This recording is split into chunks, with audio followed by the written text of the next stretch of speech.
If you own a system from the aesthetic device manufacturer Cutera and are convinced about the equipment and its value to your business, should you also consider owning shares in the company that produces the system?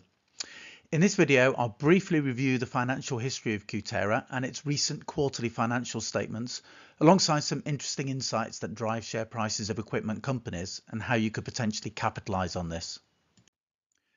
California-based Cutera was founded in 1998 and is a global provider of face and body laser, light and other energy-based aesthetic treatments. XLV, XLHR, Zeo, Enlighten, TrueSculpt and Genesis Plus are the main product platforms sold globally for a wide range of aesthetic indications. Those of you who are Cutera customers will be aware of the excitement about the recent launch of AviClear, the first FDA-cleared energy device for the treatment of mild, moderate and severe acne. Shareholders were particularly excited about the growth potential as this novel device was operating in a much larger potential revenue marketplace than its existing main market segments. Cutera was listed on the Nasdaq in 2004, trading initially around $13 a share, with investors experiencing a wild fluctuation in share price in recent years as it peaked in 2022 at $74 around the launch of AviClear, a potentially viable alternative to Accutane for the treatment of acne.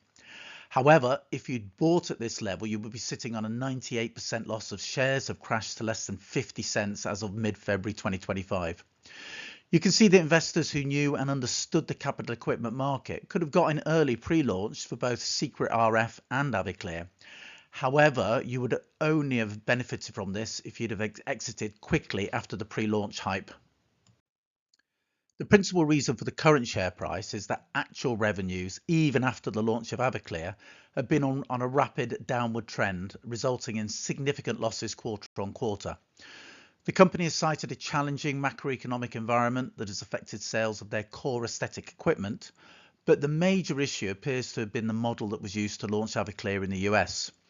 Instead of the usual high capital expenditure, lower consumable cost model that many device manufacturers now operate, they launched using a much lower initial cost licensing fee and then a higher patient revenue profit share model.